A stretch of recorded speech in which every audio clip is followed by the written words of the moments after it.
Eh, problema naman ng ibang pastor, ang sinisermon, dahil sa internet, pag-amaran niya. Never make your outline based on written. Because people know what you're going to say. Ako, pag nag-preach ako, 1 year, tapos ang aking preaching. O the whole year, 2001, tapos yung worship team namin, lahat ng kanilang pakakanta, nakapakot sa aking preaching. For the year 2010, tapos na, from December, tapos na, i-preach ko.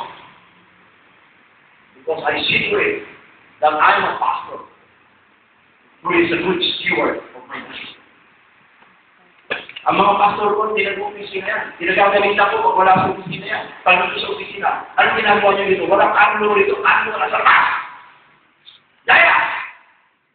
Namatay. Pagpalit, bibit-bit na kanulo ang pastor. Tumanggap na po na din. Amen! Kung nakagalit ko siya. Pero mamaliligtas. Namamagano yung mga mata mo, ako, computer ko, walang maliligtas dyan. Go to your cell group, go to your small group. Win souls.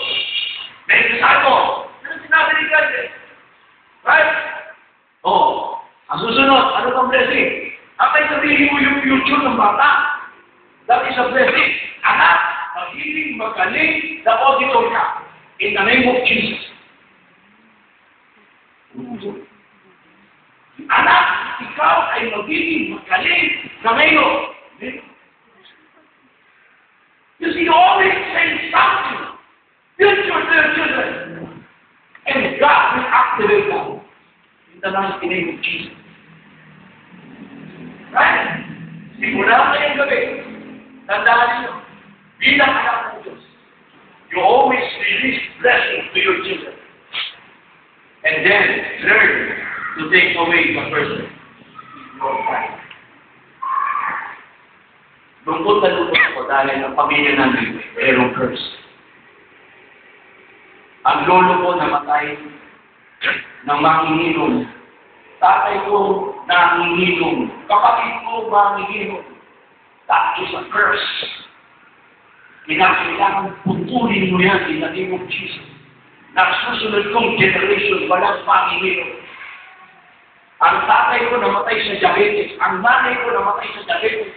Kapatid ko may diabetes. Sabi ko, Lord, in the name of Jesus, from my generation to the next generation, I cut those persons in Jesus' name.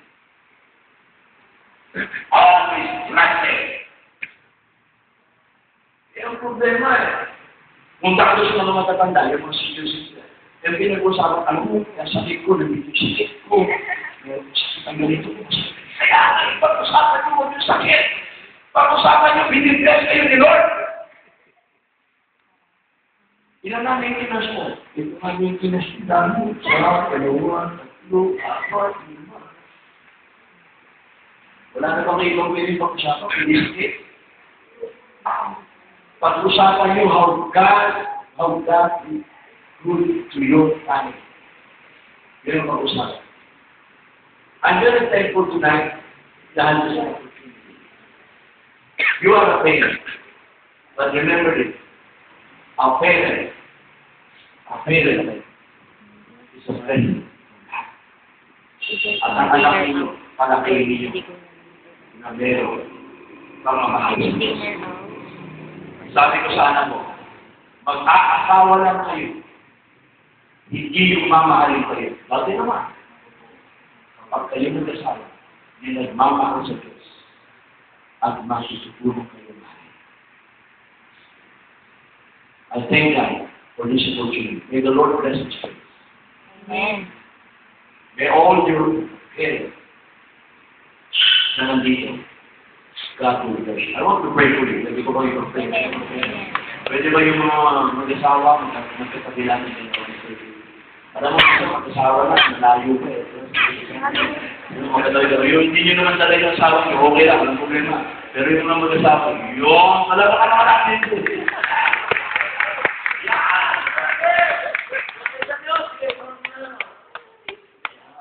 Okay na ba kayo? Okay. Ikaw ba naman ang pastor? Ikaw ang rebellion? Yes!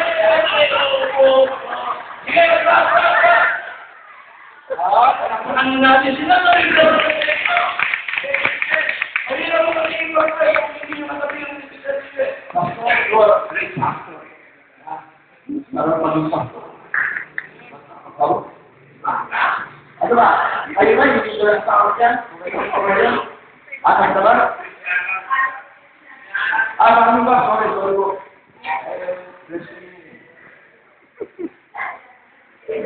Oh, yeah. Ano ka sabi nila? Yung way we capture it.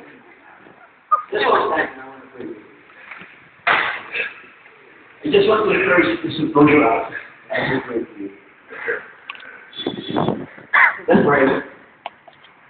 Panginoon naming Diyos, Ikaw po ang nagkikita sa amin. Lord, without you, our relationship is Lord, maraming salamat sa gabi ito dahil tinulungan mo kami kung paano maging tamang magulang. Lord, it's a privilege to become a parent. It's an honor. Lord, maraming salamat dahil tinulungan mo kami ng mga anak. Maraming salamat. Dahil yung mga anak namin, aming gagawing treasures sa buhay. Lord, tulungan ko kami na mabuting magaya. Tulungan mo kami na ituro ang tama, hindi ang mali. Tulungan mo kami magturo ng positibong pag-ugali, hindi ang negatibong pag-ugali. Tulungan mo kami bless ang aming mga Lord, alam namin. Minsan, hindi namin nagagawa ito. But Lord, we ask for forgiveness.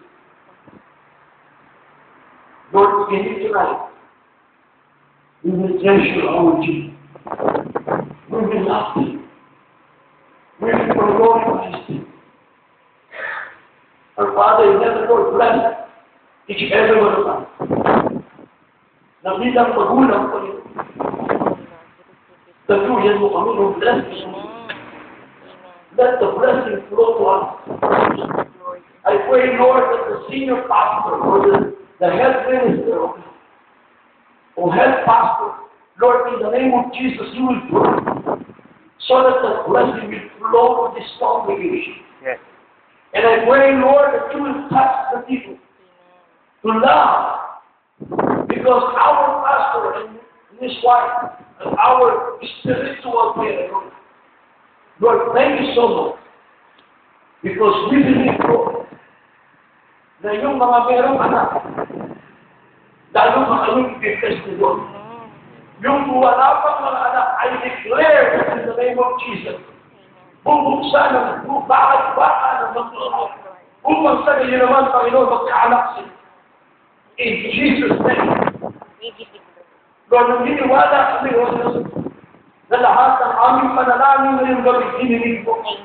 Because we pray Mark 7:24. Whatever we ask in your name, we will believe that we have already received. Lord, thank you so much for blessing this church. Alam po, Panginoon, meron kang gagawin ngayong gabi sa mga magulang. We will spend time with our children. We will speak blessing to our children. We will hug our children. Yayakapin namin ang aming mga anak. Pagliling po na namin ang aming mga anak. Lord, give us this kind of heart to humble ourselves. Lord, thank you so much. Tonight, parents na mga narito, I declare victory in your life. Amen. Victory after victory. Generations after generation. Amen.